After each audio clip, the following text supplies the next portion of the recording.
June 23, 1944, near Saint-Lô, Normandy. The night was wet, heavy with fog and cordite. Rain hissed against the hedgerows like static on a broken radio.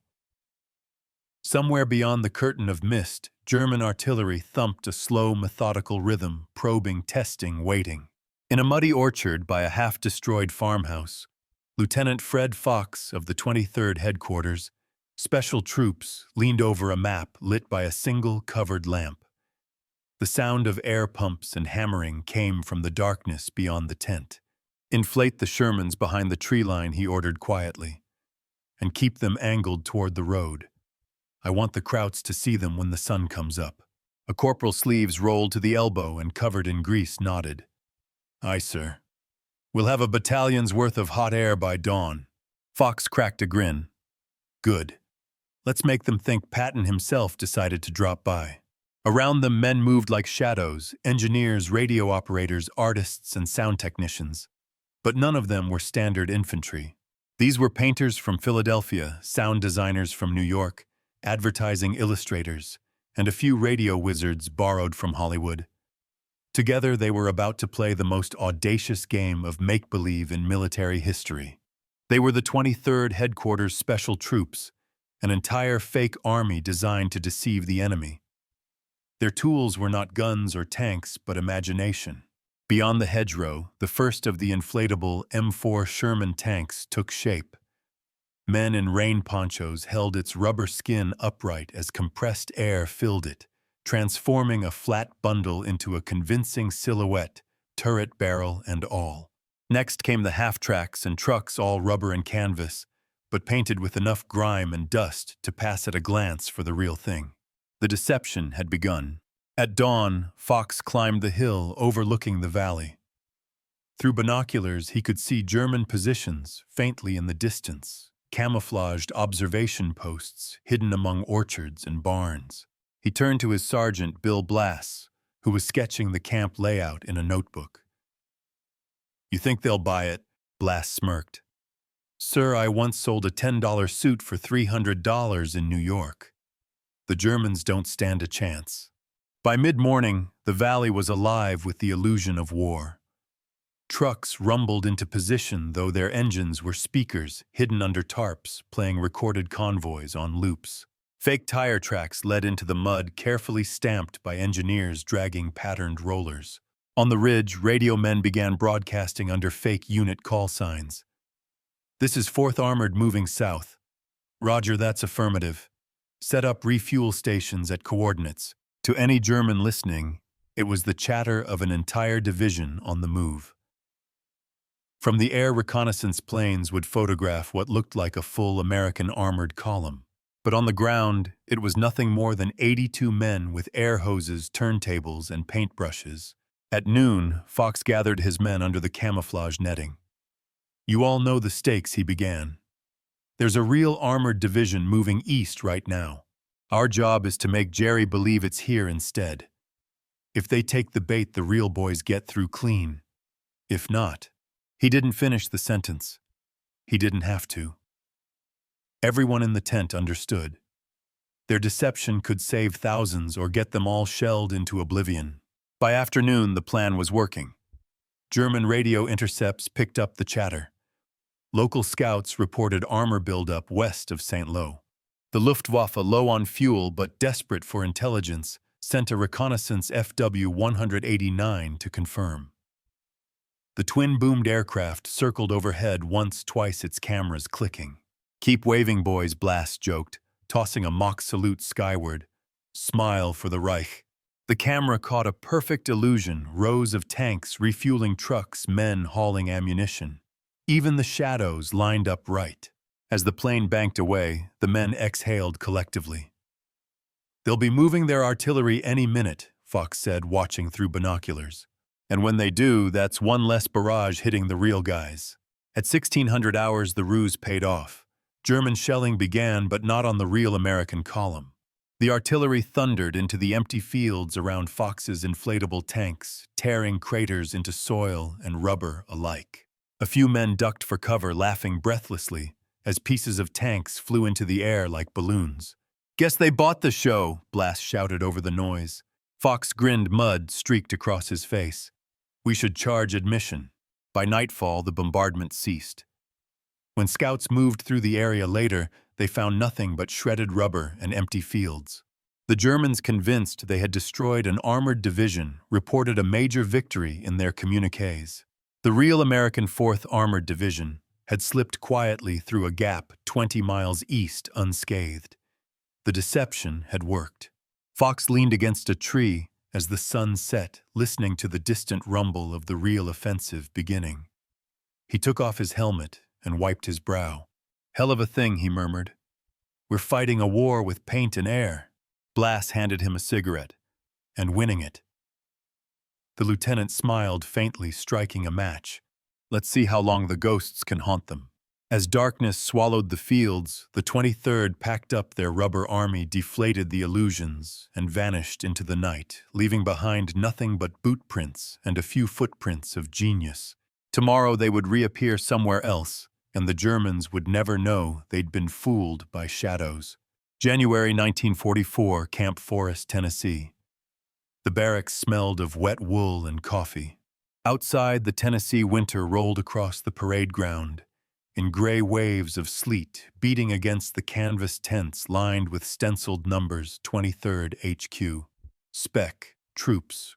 Inside one of those tents, Colonel Harry L. Reeder, a career officer with steel-gray eyes and a voice like gravel, stood before 40 men who looked more like Broadway extras than soldiers.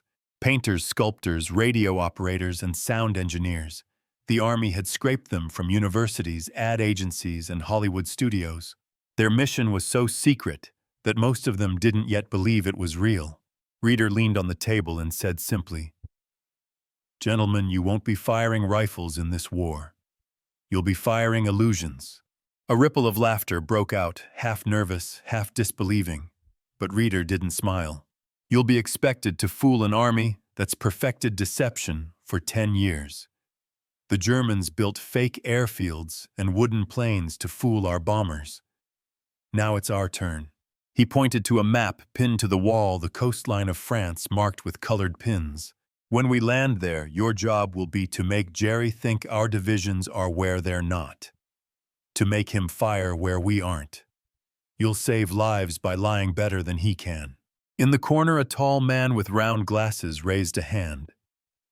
Sir, with respect, what exactly are we lying with? Reeder gave a thin grin. Art, sound, and radio. He nodded toward a set of tarps at the back of the tent. Two soldiers pulled them away, revealing a deflated M4 Sherman tank made entirely of rubberized canvas. This, said Reeder, is a 40-pound tank that can be inflated in 20 minutes. From the air, it looks real enough to make the Luftwaffe waste bombs. On the ground, it'll make any Panzer commander hesitate. The artist with the glasses, Sergeant Arthur Shilstone, let out a low whistle. Looks like something out of Ringling Brothers. Reeder didn't blink. Then let's make the circus come to Europe. Across the camp, another tent roared to life with the metallic hum of a Presto disc recorder. Sound engineer Jack McGlynn, formerly of Warner Brothers, adjusted a set of speakers while a crew tested recordings of tanks' engines and distant gunfire. He turned a dial, and the field outside filled with the unmistakable grind of 100 armored vehicles on the move, except there wasn't a single one. Each reel holds a full battle in it, McGlynn said proudly. Engines starting, convoys idling, even soldiers shouting. We can play them through 50-watt speakers hidden in trucks.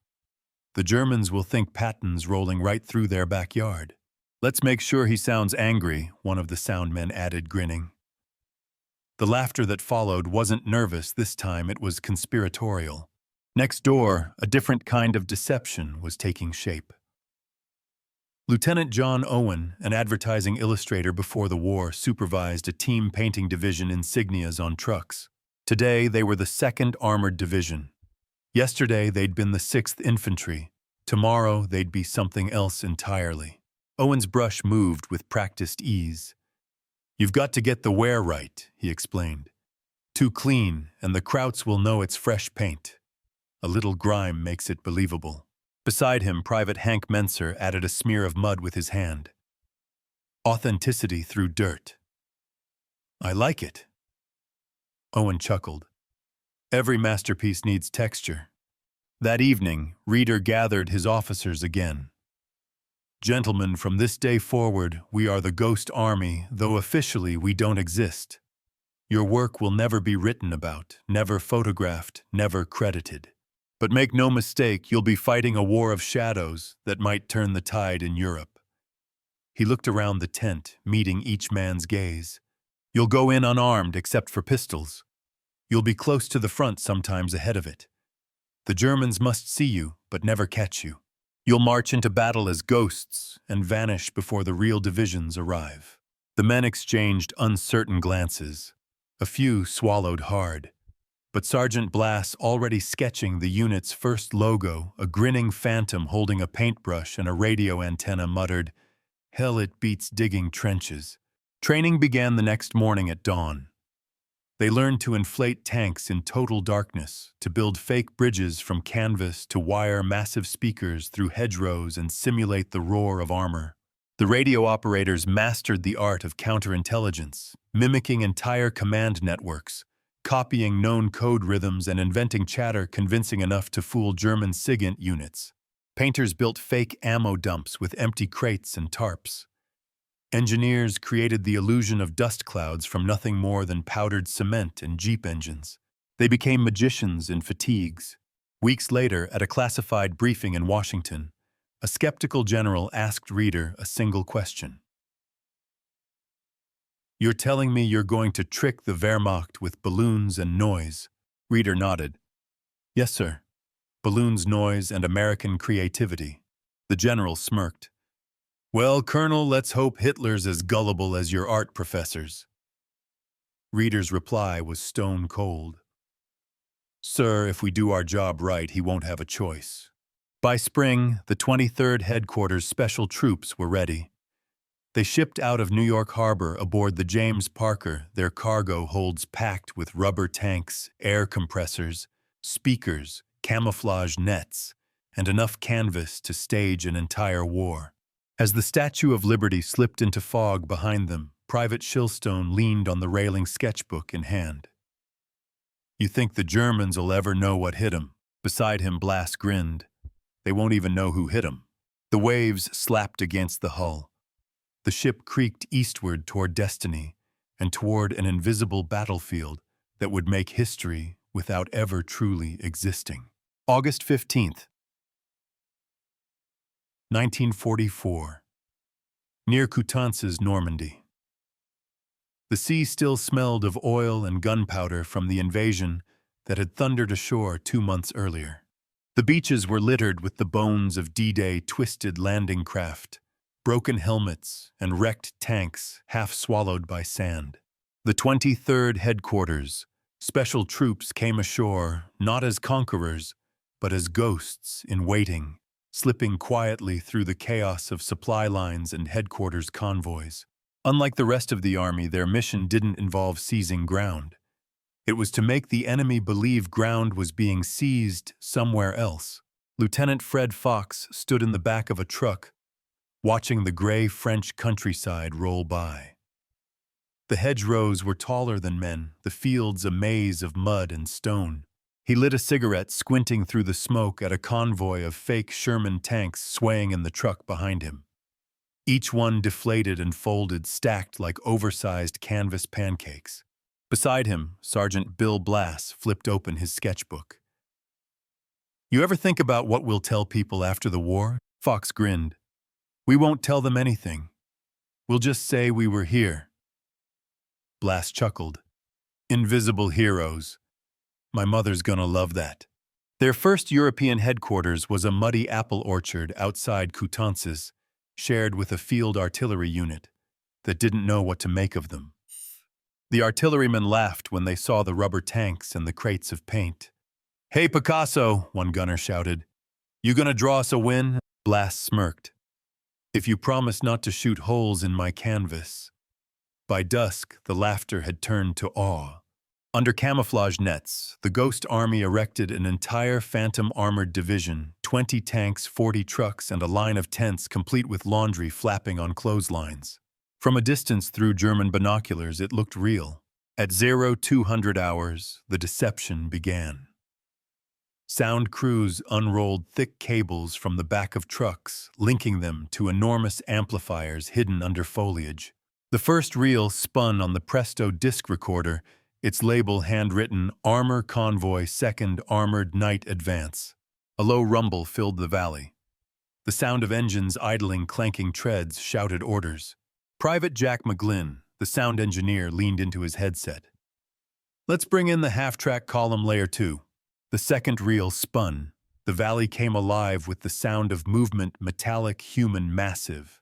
To anyone listening across the front, it was a mechanized battalion assembling. "Hell," muttered Blass, grinning in disbelief. "If I didn't know better, I'd swear there were 1,000 tanks out there." Fox nodded. "That's the idea." Meanwhile, the radio deception teams worked in tandem. Using authentic Army radio frequencies, they mimicked the chatter of the 6th Armored Division, a real unit known to be operating elsewhere. "Blue 2 to Red 1, the operator said into the mic. "Fuel column delayed bridge out near St. Lo. Request alternate route over." "Copy, Blue 2, replied another ghost operator from a Jeep parked a mile away. "Advise reroute via grid 27A. They spoke in clipped, practiced rhythms. Every pause, every code phrase, every frequency matched the habits of the real divisions studied for months through intelligence intercepts. Somewhere behind enemy lines, German signals officers were listening, and they were buying it. At dawn, the Luftwaffe sent a reconnaissance plane over the valley.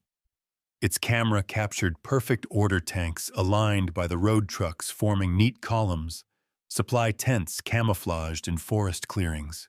When the photographs reached Oberkommando West, analysts circled the valley in red pencil. "Amerikanische Panzer Division," one officer noted, likely preparing for advance toward Avranches. Within hours, German reserves shifted south, right into the teeth of Patton's Third Army, which had already moved east unseen. The trap snapped shut exactly as planned. 2 days later, Fox stood on the ridge above the empty valley, binoculars in hand. The real divisions were miles away now, the battlefront far beyond earshot. Below him, the wreckage of the fake camp lay, scattered deflated tanks folded back into their crates. Speakers dismantled tracks brushed from the roads. Blass joined him, holding a sketch of the operation. "Not bad for a bunch of art school dropouts." Fox smiled faintly. "They'll never write about this, you know." "Maybe that's the point," Blass said. "Ghosts don't ask for credit." That night, around this campfire, the men of the 23rd joked that they should start painting medals on each other's chests, distinguished lying cross first class. McGlynn played back one of their recordings on a small speaker, the sound of tank engines overlapping and fading like echoes of their invisible army. Fox listened quietly, watching the embers rise into the dark. "You hear that?" he said softly. "That's what victory sounds like when nobody knows you're there." Blass leaned back, sketching the glow of the firelight on the men's faces. "You think the Germans believe in ghosts?" Fox exhaled smoke, smiling. "They will by the time we're done." The wind carried the faint sound of thunder, or maybe artillery somewhere far away. The ghost army packed up once again, ready to vanish into another landscape, to conjure another illusion. They left behind no monuments, no graves, only the whisper of movement where none should have been. Tomorrow their deception would move east toward the Loire Valley, where an even greater illusion awaited. August 28, 1944. Near the Loire River, central France. The morning mist rose from the river like steam from a cauldron, veiling the countryside in silver light. The real armies were pushing east toward the Seine, chasing a broken Wehrmacht.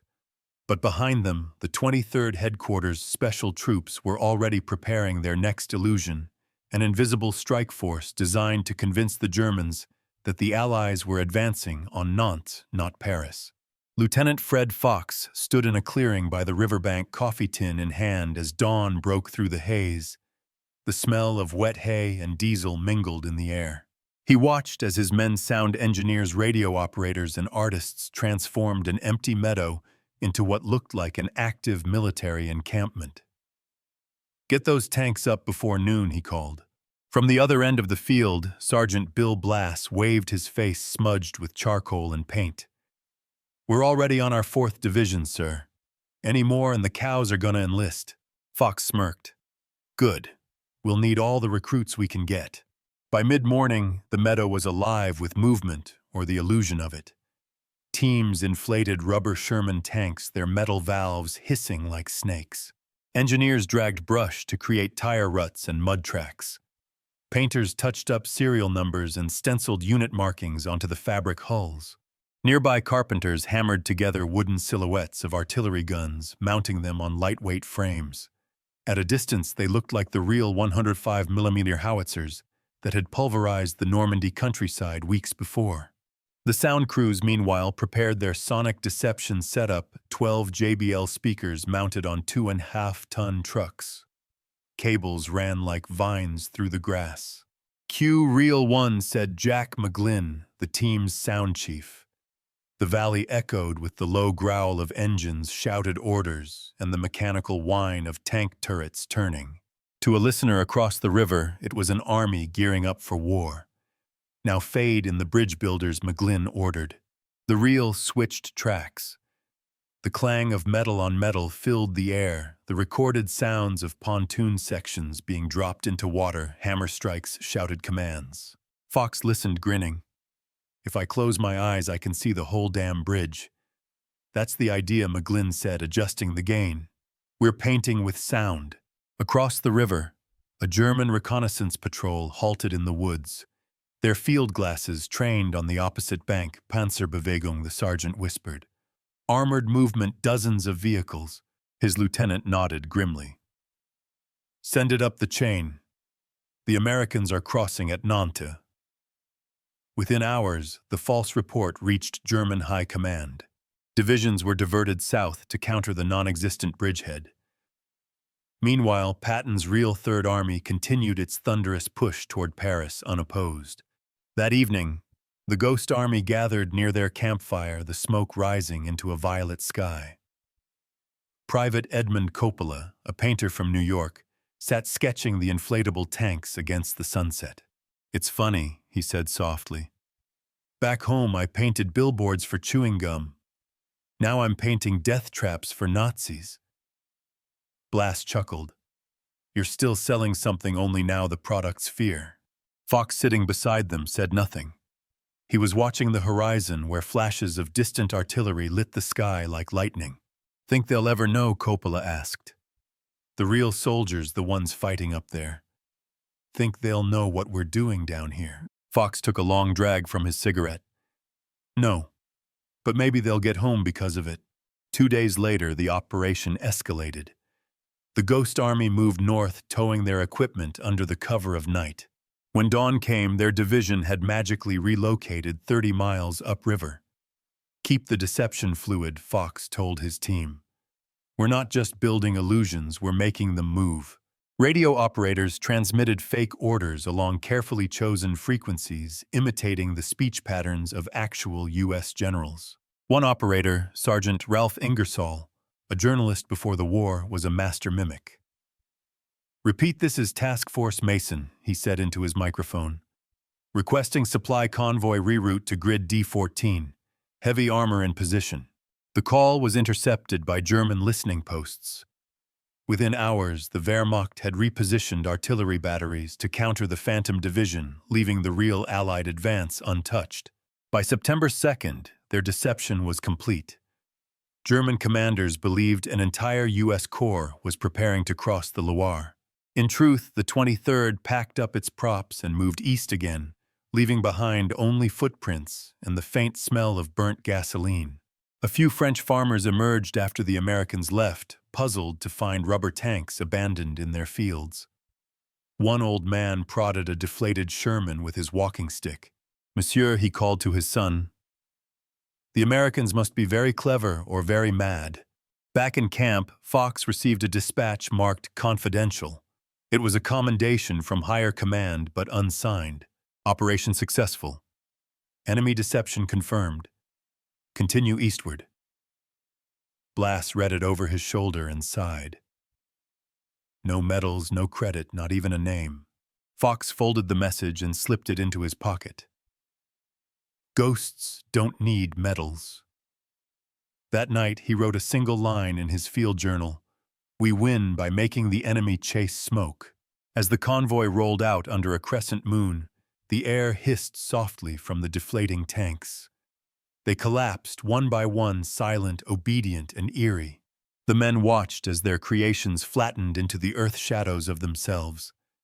Then they mounted their trucks and vanished into the dark roads of France, bound for the next deception. In the moonlight, only the painted tire tracks remained curling toward the river, proof that somewhere in the fog between art and war, an invisible army had walked. September 14th, 1944. East of the Moselle River near Metz, France. Rain again. Always rain.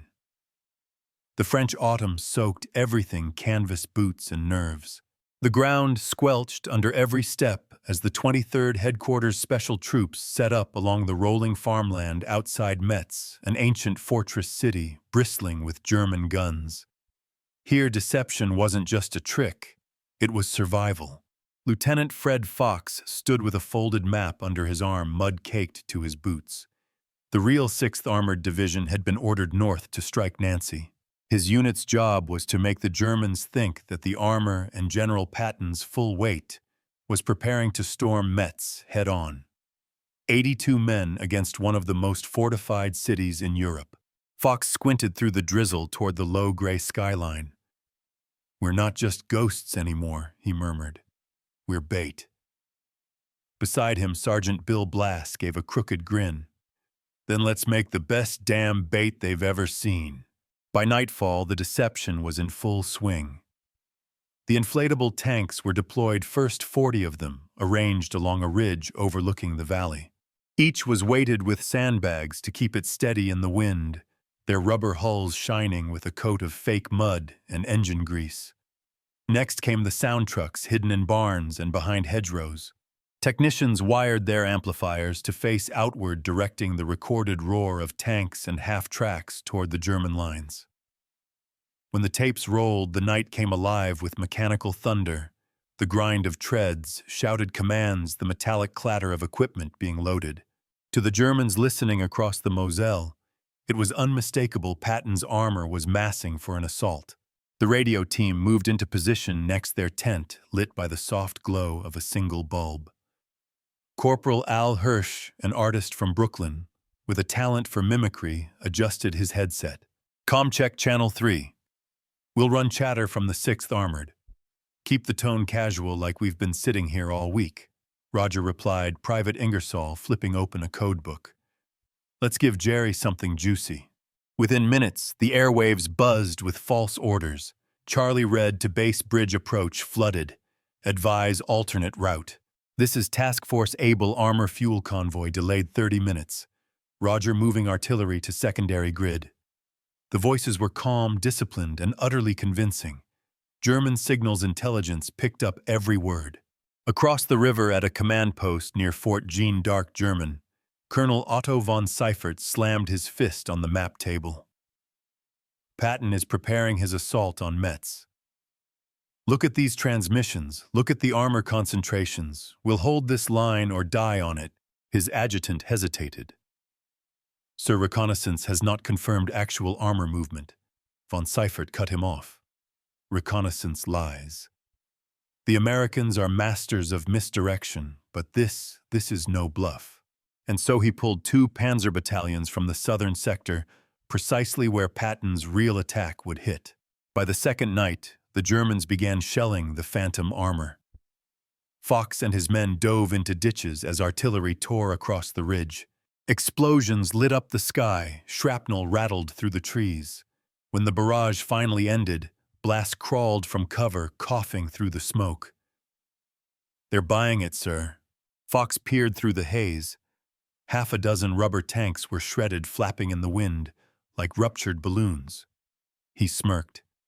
"Expensive fireworks, but worth it." "Worth it," Blass laughed. "We're out here fighting with toys while real shells are flying." "You sure this isn't insanity?" Fox shrugged. If insanity saves lives, I'll take it. Morning came gray and cold. The men inspected the damage. The fake tanks looked convincingly destroyed, blackened by soot. Engineers even added mock burn marks for realism, before taking reconnaissance photos, just in case enemy spies came poking around. "Tell command we lost 20 armored vehicles," Fox joked. "Maybe they'll finally believe we exist." Blass grinned. "They'll probably just bill us for the rubber." That afternoon, a group of real infantrymen from the 95th Division passed through the area on their way east. One of them stopped short, staring at the deflated tanks. "What the hell is this?" he asked. "Top secret," Blass said deadpan. "You didn't see a thing." The soldier frowned. "Looks like a circus out here." Blass smiled. "You're not wrong." Meanwhile, the Ghost Army's deception continued to ripple through the German chain of command. Luftwaffe scouts confirmed massive American buildup along the Moselle. Defensive reinforcements poured into Metz, straight into an empty battlefield. When Patton's true offensive struck further north, days later it tore through thinly held German lines and forced a full withdrawal. 1,000 lives saved by rubber paint and imagination. That night, Fox gathered his men around the campfire, passing around a tin of weak coffee. The rain had finally stopped, and the sky was a dim blur of stars. "Hell of a show," Blass said quietly. "We made ghosts out of air." Fox nodded, staring into the embers. "And we made them believe." For a long moment, no one spoke. The only sound was the crackle of fire and the faint rustle of the empty tanks behind them, pale and silent in the dark. Finally, McGlynn broke the silence. "You ever think what'll happen if they catch us?" Fox smiled without humor. "Then the Germans will find out what real ghosts look like." The next morning, orders came: move east. New deception, same division. The men groaned but packed up without question. As they drove away, the mist swallowed the fake battlefield, the destroyed tanks, the burned-out tracks, the phantom radio post. By the time the Germans dared to advance, there was nothing left but shadows. November 3rd, 1944, near the German border close to Luxembourg. The fog hung thick enough to swallow sound. It crept between the pine trunks and rolled down into the valleys like a living thing. The 23rd Headquarters Special Troops had learned to love fog. It was their best ally. Where it lay, heavy illusion thrived. Lieutenant Fred Fox crouched beside a wet log, sketching a quick outline in his notebook. The ridge before him overlooked the Sauer River, one of the last barriers before the mighty Rhine. Below, engineers worked by dim red lamps, setting up rubber M10 tank destroyers and trucks along a forest road. He muttered to Sergeant Bill Blass, who was shivering beside him. "We'll make them think the 9th Armored Division's pushing across the Sauer tonight. Patton's real forces will move 30 miles north, clean through their flank." Blass rubbed his gloved hands. "And what if they hit here instead?" Fox smirked. "Then we die artistically." In the early hours, sound trucks rolled into position, their mufflers wrapped in rags. The fog muffled everything except the low hiss of air compressors and the soft curse of a corporal whose boot had sunk knee-deep in mud. Soundcheck came the voice of Jack McGlynn over the field phone. "Reel 1 armor movement, light rain. Reel 2 bridge construction." Fox gave the signal. Through the fog came a distant chorus of mechanical life, the grinding rumble of tanks. The splash of pontoons sliding into water shouted engineer commands. The illusion was perfect. To any German on the opposite ridge, it sounded like hundreds of men building a river crossing under cover of darkness. "Beautiful," Blass whispered. "Even I almost believe it." At dawn, German forward observers across the river reported large-scale activity near Echternach. Within hours, artillery began pounding the Ghost Army's positions. Down Fox shouted, diving behind a log as shells screamed overhead. The ground shuddered, shaking leaves from the trees. When the barrage stopped, Blass peered over the ridge. "They're firing blind, sir. They still haven't realized we're not here. Then let's keep them guessing." Fox radioed the sound crew. "Switch to armor advance full volume." The speakers roared to life again, louder this time. The forest itself seemed to tremble with phantom movement. Across the river, German spotters confirmed what they thought they were seeing: tanks, engineers, and troops advancing in waves. Reinforcements were requested. And just like that, entire German battalions were pulled south, away from Patton's real thrust, toward the Saar. Later that day, the Ghost Army received unexpected visitors. A column of real infantrymen from the 90th Division trudged out of the mist, rifles slung, faces smeared with mud. Their lieutenant eyed the scene: rubber tanks, fake radios, sound trucks, and frowned. "What the hell is this?" Fox smiled easily. "Classified operation. Best not to look too close." The lieutenant squinted. "Those tanks even shoot." Blas grinned. "Only if you inflate the barrels." The man shook his head, muttering as his platoon marched on. "This war gets stranger every damn day." When they were gone, Blas chuckled. "We're the only soldiers who make other soldiers suspicious." Fox nodded. "That's how you know it's working." That evening, Fox gathered his officers in the command tent. The air smelled of wet wool and gasoline. On the table lay a map marked with colored pins. "Intercepted German signals confirm full engagement," said radio operator Ingersoll, adjusting his headset. "They've shifted 2 Panzer Grenadier regiments toward the south bank. That clears the route north for Patton's real attack." Fox exhaled slowly. "Then we've done our job." "Should we pull back?" Blas asked. "Not yet. Let's make them feel it a little longer." At dusk, they staged a final act, a fake artillery duel. McGlynn mixed recorded cannon fire with live smoke pots. Engineers set off flash grenades along the ridge, timed perfectly with the sound of outgoing shells. From across the river, it looked like a full-scale engagement.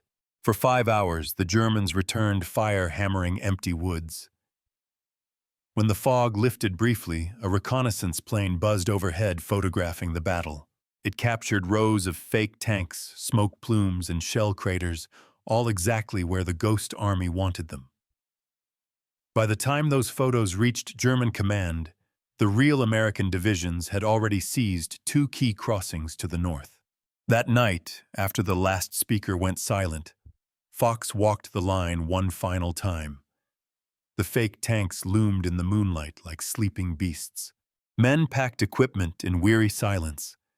Blas followed him, lighting a cigarette. "You ever think we're getting too good at lying?" Fox smiled faintly. "If it saves 1,000 lives, I can live with a lie." "Yeah," Blas murmured. "But what happens when nobody believes the truth anymore?" Fox stopped walking.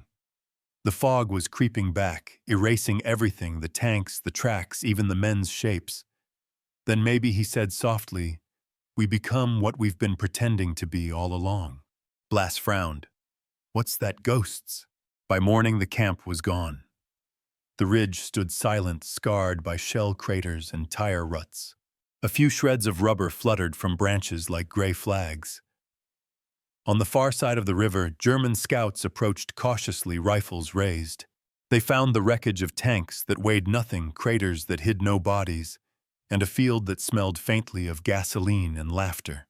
One of them whispered, "Amerikanische Geisterarmee." The Ghost Army had vanished again, leaving behind only confusion and the echo of engines that never were. September 30th, 1944. Near Bettembourg, Luxembourg. The hills south of Luxembourg City were quiet, too quiet. The real front line lay miles east, but to Lieutenant Fred Fox, silence was never a good sign. Silence meant the enemy was listening. The 23rd Headquarters Special Troops had been ordered to simulate the presence of the 4th Armored Division along this sector. In truth, the 4th was already fighting 50 miles away near Nancy. But Army intelligence feared that German reconnaissance patrols might catch wind of the movement and attack the exposed flank. So the ghosts would hold the line with nothing but smoke, noise, and nerve. Fox crouched in the doorway of an old farmhouse overlooking the valley. Inside, Sergeant Bill Blass and his men, We're painting unit insignias on jeeps, white stars, tactical codes, fake serials. Outside, engineers inflated tanks beneath nets, their compressors wheezing in the damp autumn air. Fox turned to his radio chief. "We've got 48 hours to convince the Wehrmacht there's a full armored division here. That means fake logistics, fake chow lines, fake guard posts. I want this place to look alive by sunset." "Alive," Blas muttered, lighting a cigarette. "Funny word for what we do." By late afternoon, the transformation was complete. The once empty fields now buzzed with illusion rows of tanks under camouflage nets, supply trucks idling, and soldiers hauling crates that held nothing but sandbags. Even the tire tracks were faked, rolled in patterns with chains dragged behind jeeps. Private Jack McGlynn's sound trucks parked on the ridge speakers aimed toward the woods where German listening posts were rumored to operate. He cued the recording's engines, revving men shouting orders, metallic clanks of maintenance crews. Within minutes, the valley echoed with the pulse of an invisible army. "Add some 90mm fire," Fox said. McGlynn twisted a dial. The deep rhythmic boom of artillery joined the symphony. From a mile away, German scouts would have sworn a full armored battalion had arrived overnight. The next morning, a pair of Luftwaffe reconnaissance planes appeared through the low clouds. "Air alert," someone shouted. The men dove into cover as the aircraft circled overhead. The cameras clicked, capturing row after row of what appeared to be heavy armor. Fox and Blas crouched under a net, beside a half-inflated tank, watching the shadows glide across the ground. "You think they'll buy it?" Blas whispered. Fox grinned. "If they don't, they'll bomb us and then we'll know for sure." The planes banked north and vanished into the haze. 2 hours later, a radio intercept confirmed success. German artillery units near Trier had repositioned south, expecting a major U.S. assault from Bettembourg. Patton's real columns moving east met no resistance. That evening, Fox gathered the men around a campfire. Rain drizzled softly through the trees, hissing against the flames. McGlynn poured coffee from a dented pot. "You ever notice how the Germans never see us, just what we make them see?" Blas smirked. "That's the idea." Fox nodded slowly. "Yeah. But sometimes I wonder if we'll remember what's real when this is over." Blas tossed a twig into the fire. "Real's whatever works, sir." The flames snapped, throwing shadows of men who'd spent months pretending to be shadows themselves. The following day, the deception deepened. Teams set up a fake division headquarters inside the farmhouse, complete with signboards reading 4th Armored HQ. Radio operators mimicked the chatter of commanding officers, carefully copying the cadence and code structure of authentic transmissions. In the nearby town, a squad of ghost soldiers walked openly through the streets wearing 4th Armored Division patches. They let themselves be seen by locals who inevitably would talk. The word would travel, carried on rumor, intercepted by German intelligence networks that trusted civilian gossip as much as radio intercepts. It was theater at its finest and deadliest. By midnight, a fresh German artillery barrage shook the hills. Shells rained down on the empty valley, tearing up soil and rubber alike. Blas ducked into the command post, shouting over the noise. "They're hitting the decoys again. Half our tanks are confetti." Fox grabbed the field phone. "Pull sound trucks back 100 yards. Keep transmissions running, we can't let them think we've pulled out." Outside explosions painted the sky orange. The inflatable tanks burst and flapped like wounded beasts, collapsing into heaps of smoking rubber.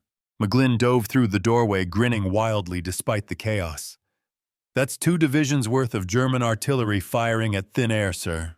I'd say the show's a success." Fox clapped his shoulder. "Hell of a review." When the barrage ended, the valley fell silent again. The men crawled from cover, laughing shakily. Blas kicked one of the destroyed tanks. "That one got an Oscar." Fox smirked. "Make sure it gets patched. We'll need it for our next performance."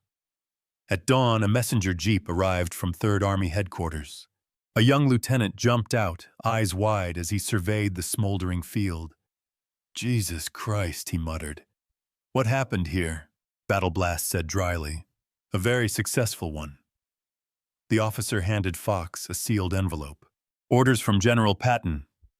You're to move north immediately, new deception near the Siegfried line. And, He hesitated, looking around at the wreckage. Sir, the general sends his compliments. Says you boys might be crazy, but you're his kind of crazy. Fox smiled faintly. Tell him the ghosts are on the move. That afternoon, as they loaded the trucks and packed the remaining equipment, Fox walked the length of the destroyed camp one last time. The fake tanks lay scattered like corpses, smoke curling from torn seams. He stopped beside one, running his hand along its deflated hull. You did your job, he murmured.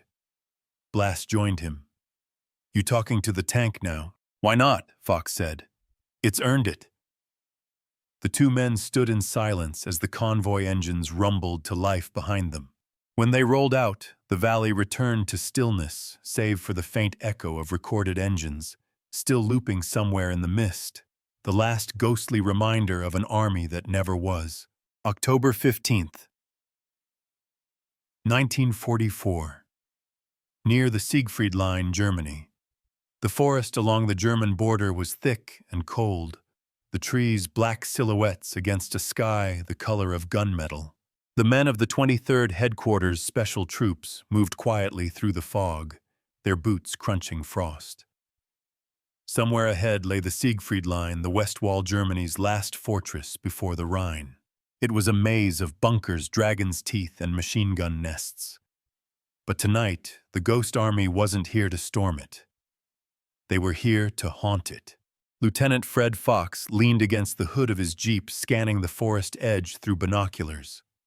Command wants the Germans to think the Ninth Army's about to punch through here, he said.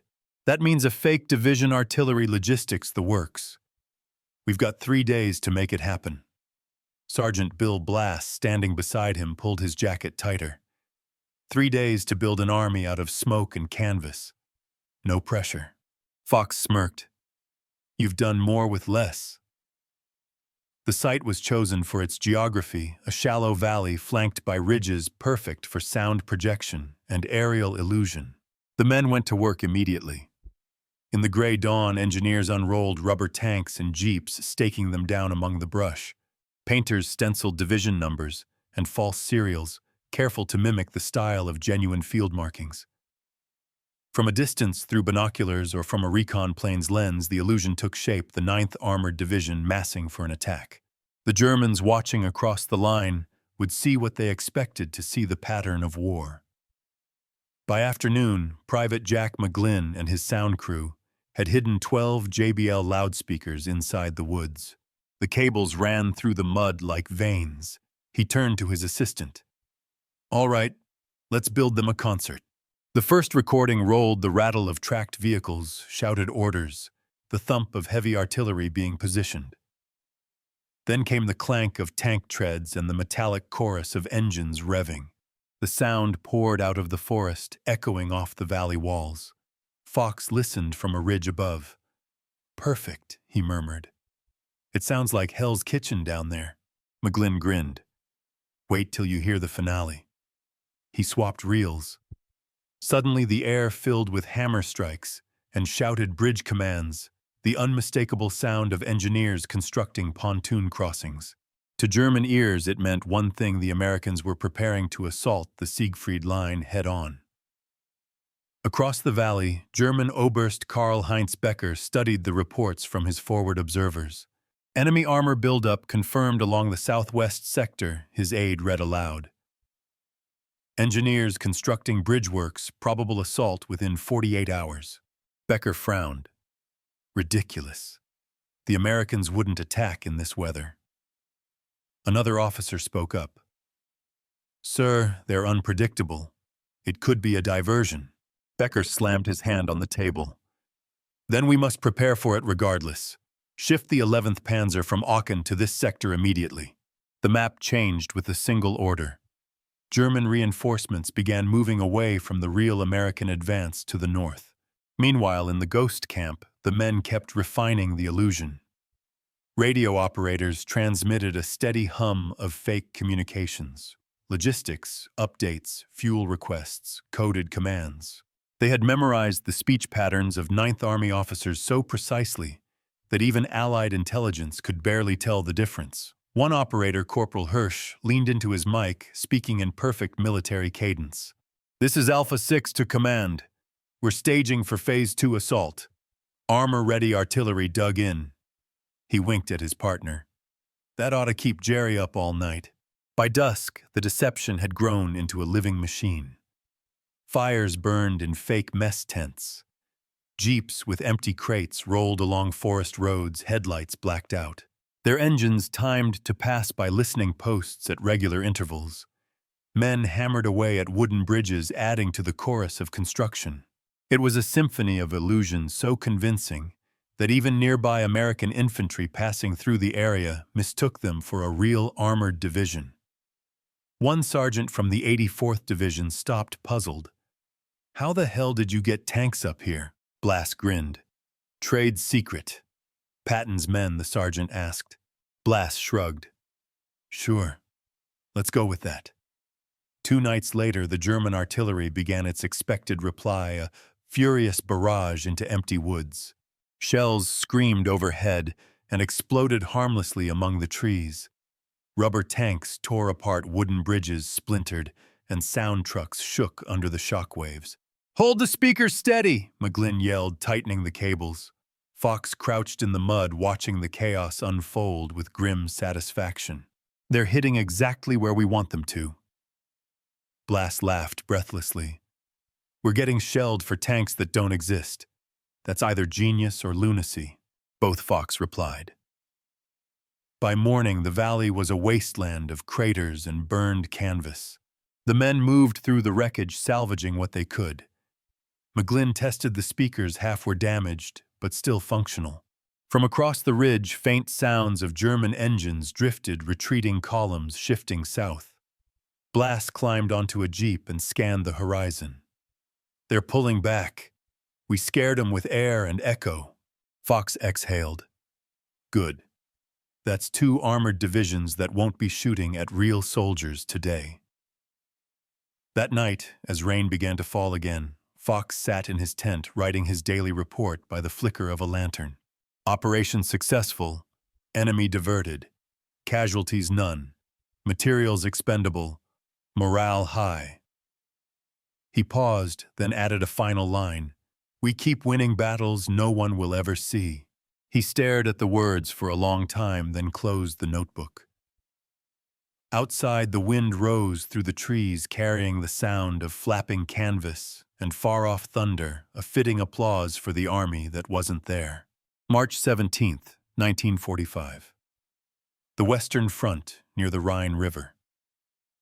The Rhine glimmered under the pale moonlight like a blade drawn across the land. On its far bank lay Germany, the heart of the Reich, and the last fortress of a dying empire. Every bridge, every road, every mile of riverbank was wired, mined, and guarded by men, determined to make the Allies pay for every inch. But before the real assault began, another kind of invasion had to cross. First, one made not of tanks and steel, but of sound and illusion. The 23rd Headquarters Special Troops had returned for their most ambitious deception yet. The operation's code name was Viersen. Their task convinced the Germans that the American Ninth Army would cross the Rhine miles to the south, while the true attack, led by General William Simpson, struck north near Wesel. To pull it off, they would build a ghost, crossing an entire phantom army preparing to storm Germany. 2,300 hours. Rain pattered against the tarps. Inside the command tent, Lieutenant Fred Fox bent over a map marked with grease pencil lines. Beside him, Sergeant Bill Blass and Sound Chief Jack McGlynn hunched over the operation plan. "Every minute we buy them," Fox said, "saves real lives on the Wesel front. If they bite, the Luftwaffe will bomb this place to hell instead of the real crossing." Blass grinned. "Nothing like being decoys for artillery practice." Fox looked up. "We've done it before." "Yeah," Blass replied, "but never for the whole damn Ninth Army." The setup began under darkness. Convoys moved without headlights, muffled by the steady rain.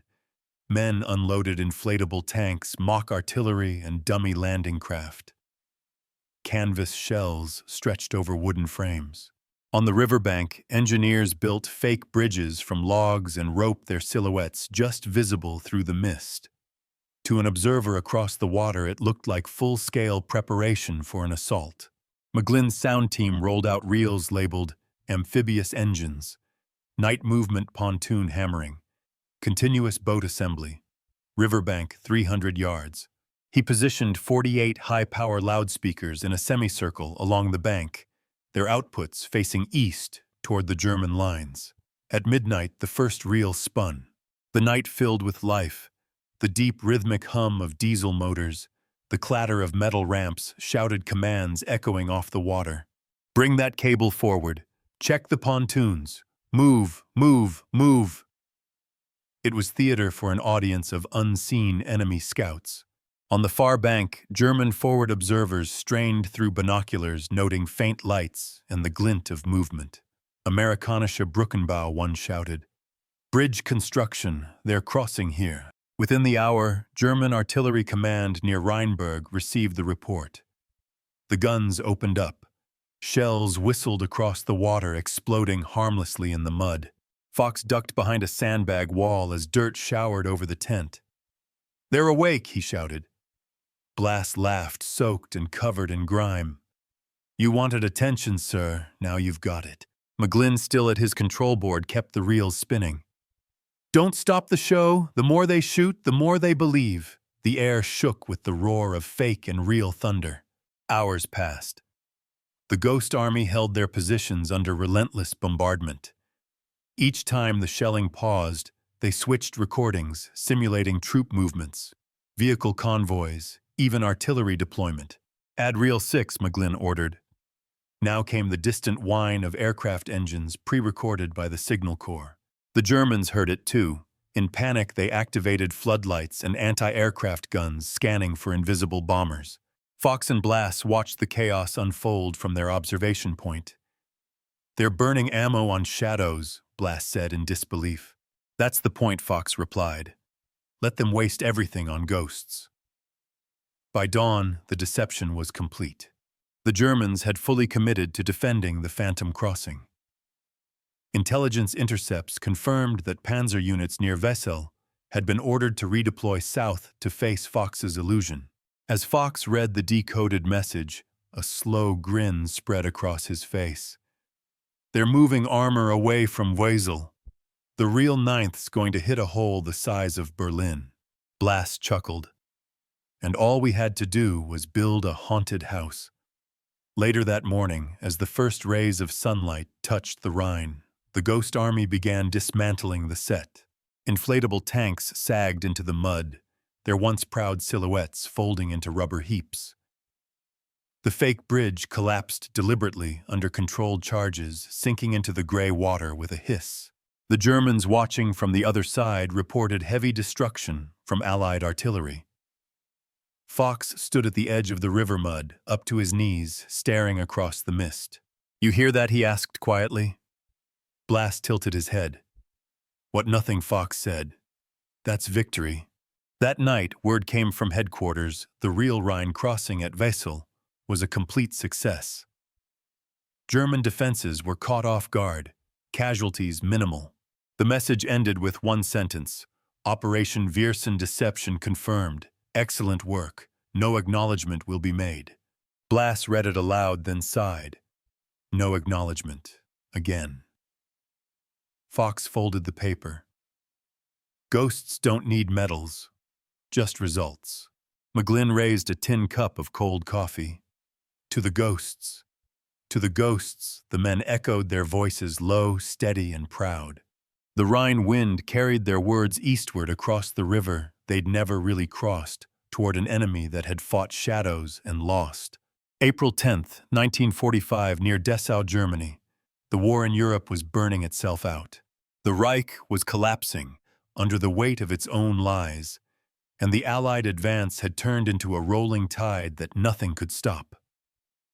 But for the men of the 23rd Headquarters Special Troops, the mission wasn't over yet. Their orders were simple and suicidal: create the illusion of 2 U.S. divisions advancing toward Dessau to draw German fire away from the real units moving north toward Leipzig. By then, Hitler's armies were cornered, desperate and lashing out blindly. Any signal of movement could trigger a storm of artillery. And that was exactly what the Ghost Army needed them to do. Lieutenant Fred Fox looked out over the shattered German countryside. Burned-out villages, twisted rails, and bombed bridges stretched to the horizon. He lowered his binoculars, the lenses smeared with dust. "The closer we get to Berlin," he said, "the more dangerous the lies become." Sergeant Bill Blass, standing beside him, adjusted his helmet. "We've been bluffing since Normandy. This time we bluff an empire that's already dead." Fox nodded. "That's what makes it so unpredictable." They established camp in the ruins of a factory on the outskirts of Dessau. The walls were half gone, the roof open to the gray sky. Through the jagged windows, artillery flashed in the distance. "Set up the transmitters here," Fox ordered. "Sound trucks along the riverbank. I want armor noises and radio chatter up within the hour." McGlynn, his sound chief, wiped soot from his hands. "We'll need power, sir. Generators are shot." Blass pointed toward the derelict workshop. "We'll rig the line through that wall socket. I'll take the risk." Fox gave a thin smile. "We've made careers out of taking risks." By nightfall, the illusion had begun again.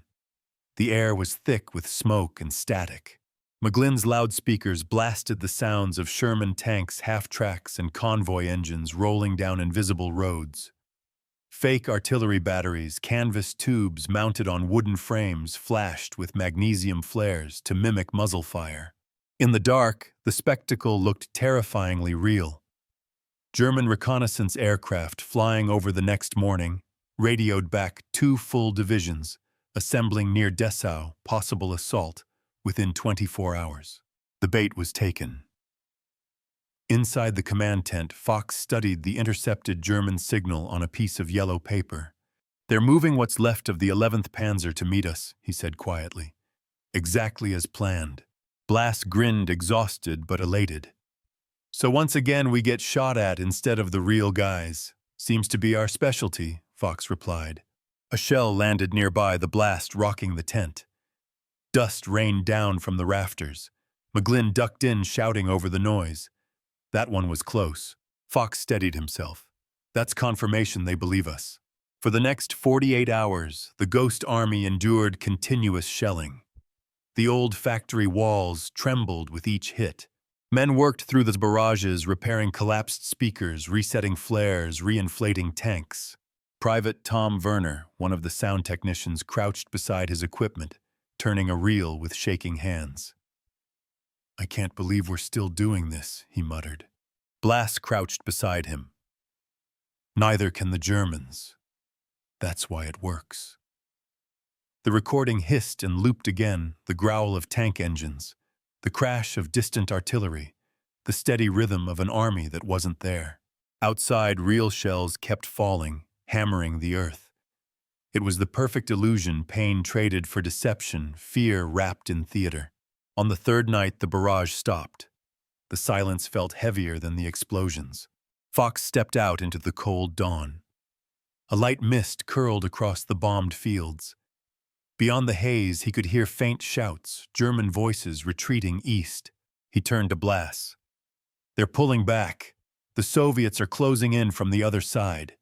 We've done our job." Blass looked around at the smoldering wreckage, deflated tanks, torn speakers, burned-out trucks. "Job," he said softly. "Yeah, if that's what you want to call it."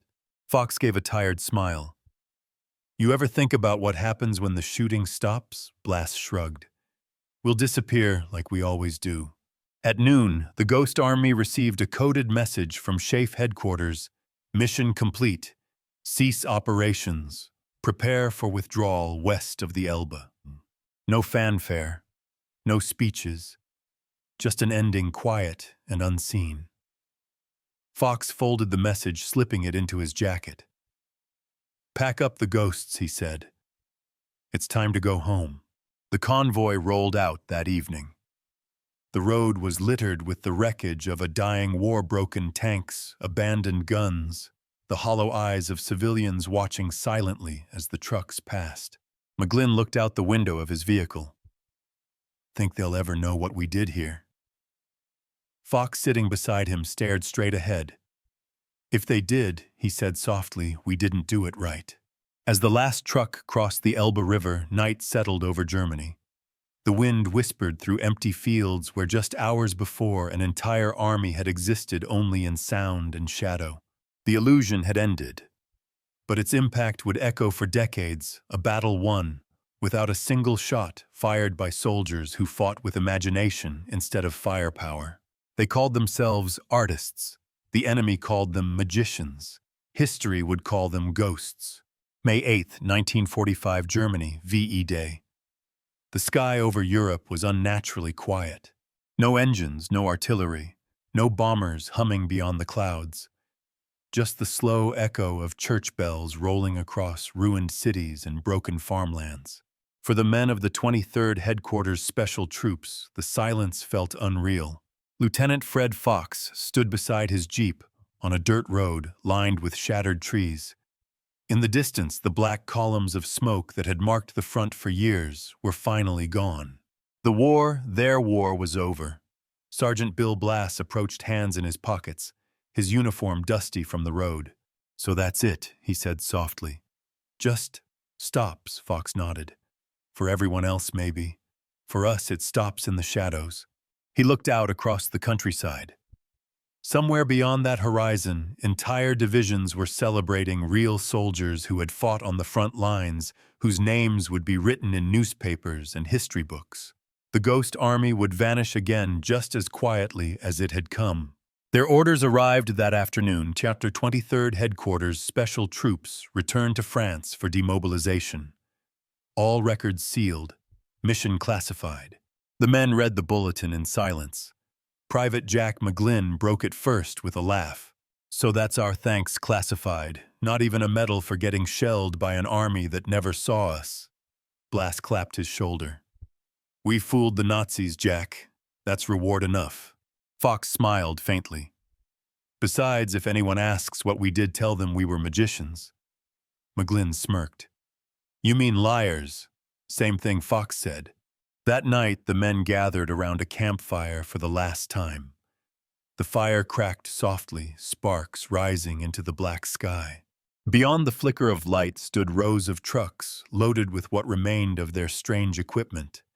Deflated tanks, fake artillery, silent speakers, and crates of empty shells that had once been filled with noise. Blass passed around a bottle of liberated brandy. To the best damn actors the army ever had. McGlynn lifted his tin cup. To the ghosts. Fox hesitated before raising his own. To the truth we never tell. The fire burned low, and the laughter faded into a kind of melancholy silence. Somewhere out there, cities were erupting in joy, crowds dancing in streets under confetti made from old orders. But here on the edge of nowhere, a group of soldiers sat in the dark, the men who had fought a war built on deception, now unsure where the line between illusion and memory began. A week later, their convoy rolled back through France. The once bustling airfields and staging camps were ghost towns now. The signs that once shouted to the front hung crooked, pointing to nowhere. They stopped briefly at Verdun, the ground soaked with history. Fox climbed a ridge overlooking the valley, the same soil that had seen the slaughter of 1916. Blass joined him quietly. You ever think about what we were, Fred? Artists, soldiers, tricksters? Fox smiled faintly. Maybe all of them. Maybe that's what war needed, not just courage, but imagination. Blass exhaled smoke. Think they'll remember us? Fox looked out at this empty battlefield. Only if we want them to. When the 23rd finally reached Saint-Nazaire, their equipment was inventoried and destroyed. The fake tanks were burned, the sound trucks dismantled. The men signed non-disclosure agreements, each stamped with the words, "Top Secret." It was as though the ghost army had never existed. McGlynn watched the rubber tanks deflate for the last time, smoke curling into the sky. "It's like watching ourselves disappear," he said.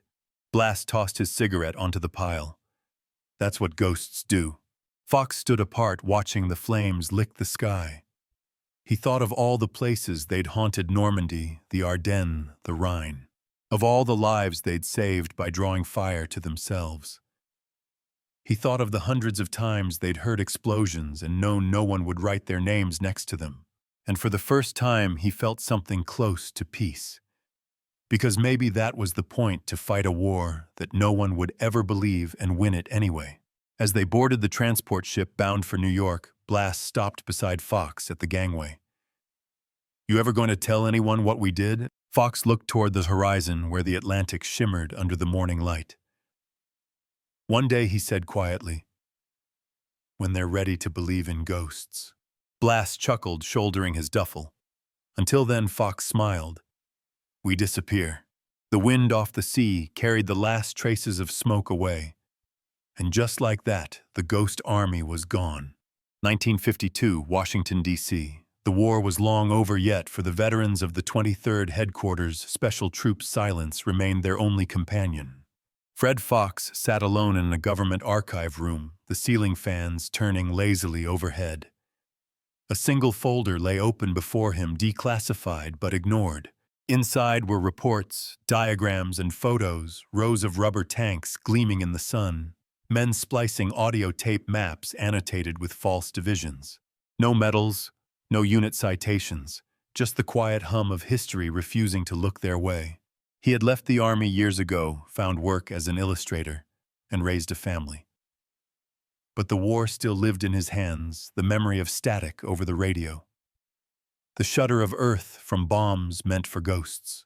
When people asked what he'd done in the war, he said, "Signals work."